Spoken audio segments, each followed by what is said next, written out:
Hello mga kabakbak! Sa video na to, pag-usapan po natin yung pros and cons ng minivan. So yung ibibigay ko po sa inyo based lang sa experience ko, based sa knowledge ko kung ano ba yung mga advantage and disadvantage ng minivan. Unahin muna natin yung advantage. So yung advantage ng minivan, unang-una, super tipid po nito sa gasolina. So yung laki niya versus sa consumption niya ng gasolina, napaka-economical. Yung aking acceleration habit, umaabot ako ng 12 km per liter. So ganun siya katipid. Pero on papers, mas mataas pa. Nagkataon lang po talaga na hindi ako sanay sa automatic. Kaya medyo minsan na tatapakan ko po yung accelerator, kaya medyo matakaw, lalo na po sa mga paakyatin. Pero kung tipid po yung pag-uusapan, napakatipid po nito. Yung 12 km per liter, malaking bagay na po yun, lalo na kung ginagamit nyo sa araw-araw pang daily driver or pang business, napakaganda po nito. Then isa pang advantage niya, maluwag po sa loob. Kung titignan natin sa labas, kala nyo po napakaliit lang niya, parang ang sikip-sikip sa loob. Pero pag binuksan nyo po yung sasakyan, napakaluwag. Lalo na kung gagamitin nyo for business, marami kayong may kakarga compared sa mga maliliit na kotse. Siyempre, mas marami kang may sasakay.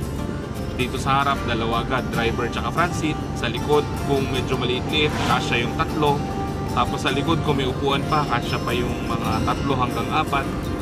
So, kung makarga po ito ng mga 7, 6 hanggang 8 tao, so ganun siya luwag sa loob.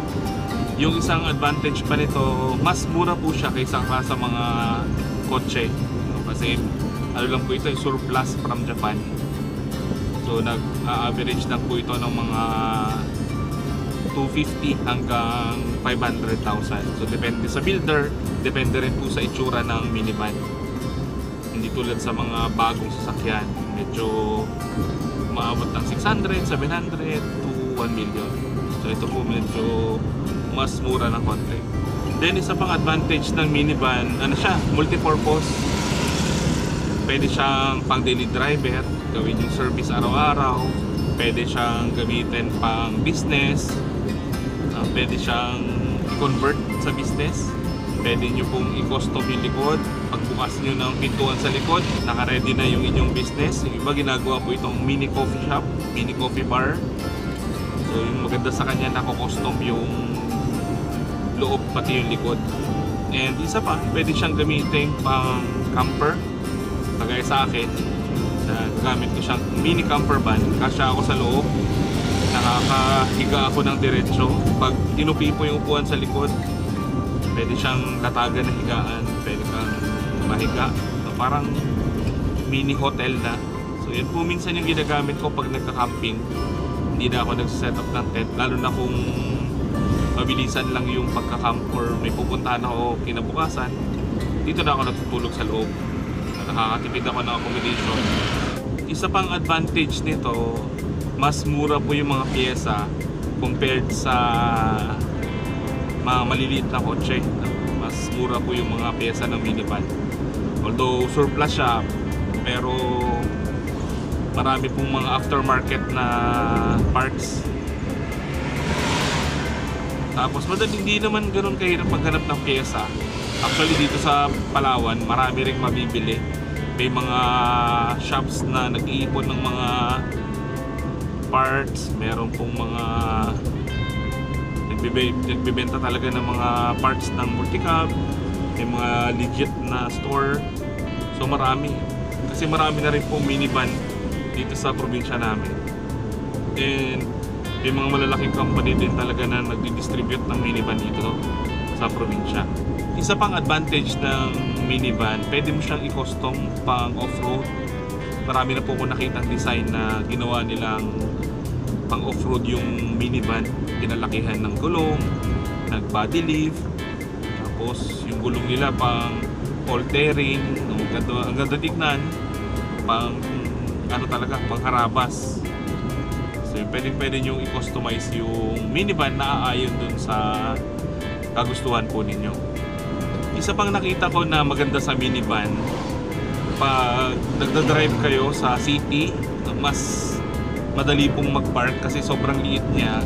Hindi tulad ng mga malalaking sasakyan, ang hirap po i-park pagka sa city, yung maraming mga sasakyan din na nakapark, ang hirap po i-maneuver, lalo na po kung dikit-dikit yung mga sasakyan. Pero yung minivan, kasyang-kasya. Mas gusto ko nga po ito dalhin sa bayan kasi nga madali siyang i-park. Hindi tulad ng luma namin sasakyan na pick-up na ang haba. Minsan lumalagpas na po doon yung likuran. Kaya hindi ko rin madalas magamit pagka sa bayan ako. So yan yung isang magandang advantage ng minivan. Kasyang-kasya siya sa parking lot, lalo na po sa mga masisikip na kalsada. Yung isa pang advantage ng minivan, 5 yung kanyang pintuan. 2 dito sa harap, sa driver seat, sa front seat, sa back seat, 2 sliding door, tapos sa likod yung pinaka pintuan, 5 lahat. Yung iba, automatic po yung dito sa sliding door. May mga control po yan dito sa driver seat. Meron din button doon sa pintuan mismo, automatic siyang nagbubukas.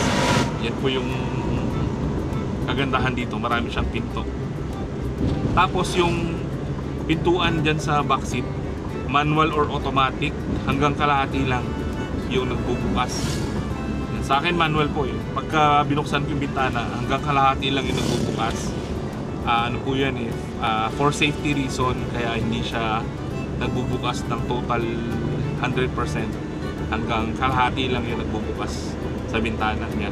Yung disadvantage naman po ng minivan, medyo mas mahina siya compared sa mga maliliit na kotse. Ang alam naman po natin, itong minivan ay 660cc lang. Kung ikukumpara natin siya sa mga 1000cc, mas mahina at mas mabagal siya compared doon sa mga maliliit na kotse. Pero hindi rin po ito papatalo, umaabot din po ito ng 100 hanggang 120, so depende sa driver at depende rin sa dinadaanan. Pero ang maganda dito, tulad din po ng may experience ng ibang merong minivan, dahil po hindi siya ganoon katulin, hindi siya ganoon kalakas, na papatakbo lang nila to ng tama, ng safe, ng mabagal, nare-remind sila na mag-ingat at dahan-dahan lang sa buhay, na parang isang magandang nagpapaalala sa kanila na hindi natin kailangan magmadali sa buhay. So, ikukumpara talaga natin siya sa ibang sasakyan, malaki yung kaibahan. Kahit ako po, nung unang pag-drive ko nito, actually first time ko rin mag-drive ng automatic, ito na mismo, nadalian na kong i-drive kasi nga yung kanyang itsura, tapos yung pagliko ng gulong sobrang smooth lang, na ang bilis ko pong natutunan yung automatic. Yung unang na-drivean ko, yung sasakyan namin, L200 na Mitsubishi 456, yung talaga malakas. Kaya nung na-drivean ko to, feeling ko mahina, pabagal. Pero kung pagbabasihan yung sasakyan, yung liit niya, saktong-sakto lang din, hindi rin siya papahuli. Then yung air condition niya, actually malamig naman po yung aircon, kaya lang po dito lang sa front seat, hindi siya umaabot yan sa back seat, no? Sa second row. So yung ginagawa po ng iba, naglalagay sila ng ganito, ng fan sa taas para itapon yung hangin doon sa likod. So yan yung isang problema rin ng minivan, kasi wala siyang blower dito sa gitna, hindi tulad ng mga ibang sasakyan na mayroong blower sa gitna.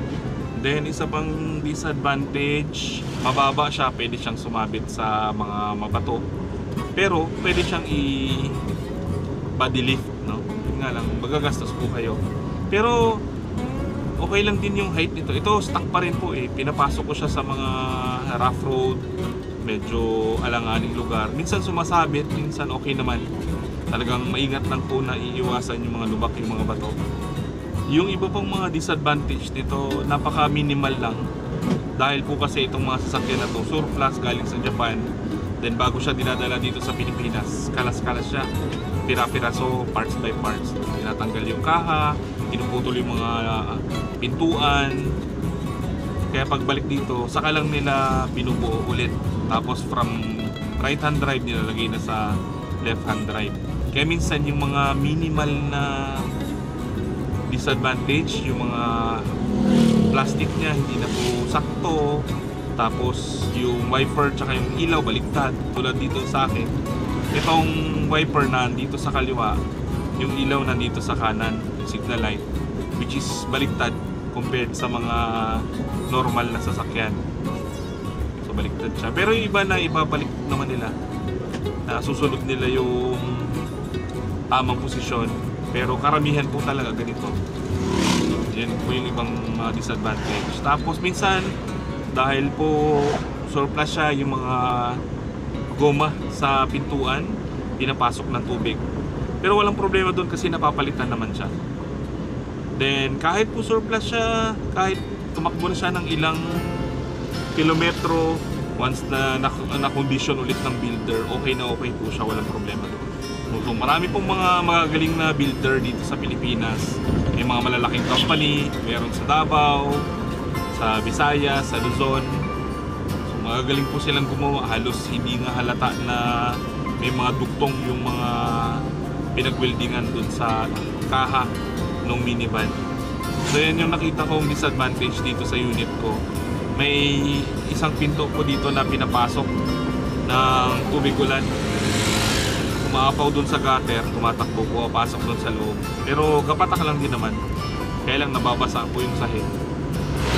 So baka yung foam niya medyo sira na. Pero pwede naman po palitan, marami naman nabibili. Pero may naisip akong paraan doon, ikakat ko lang yung takbuhan ng tubig para hindi siya pumasok doon sa loob mismo ng pintuan. Pagdating naman po sa paahon, nasubukan ko na po ito sa matataas na kalsada dito sa Palawan, papunta ng El Nido, between Taytay to El Nido. Ayan, matataas po yung daanan dyan, pati Taytay Rojas meron din dyan mataas. Dito sa West Coast, sa Barangay Bakungan, papunta ng Tagkawayan, yan mataas din. Talaudjong, narating ko na rin, kayang-kaya po ng minivan. Yung nga lang, di lang ako sanay sa automatic, kaya minsan medyo napapalakas yung gas ko kaya umuugong yung makina.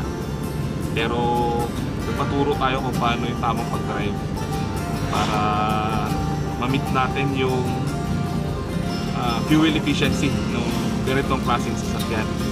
Kung para sa akin, napakasulit po ng minivan kasi ang dami niya pong advantage versus disadvantage na nakita ko personally para sa akin. Parang dami niya pong function. Itong minivan ko, nagagamit ko as minivan, nagagamit ko siyang pang daily driver, pang service, at soon gagamitin ko rin siya for business. May naisip ako na business na pwedeng paggamitan nito. So para sa akin, napaka useful niya compared dun sa isang sasakyan namin na pick up. Pagka umulan kasi problema yung mga gamit sa likod na nababasa. Dito naman, pag nilagay ko dito, maluwag na, bubong pa. Kaya sa mga nagdadalawang isip mag minivan, pag-isipan nyo po talaga kung saan yung paggagamitan. Ano ba yung objective ninyo? Kung yung objective ninyo ay mabilis at malakas na sasakyan, definitely hindi po siya minivan. Pero kung kayo po ay practical na tao tulad ko, ito nga actually third hand na po ito yung nabili ko.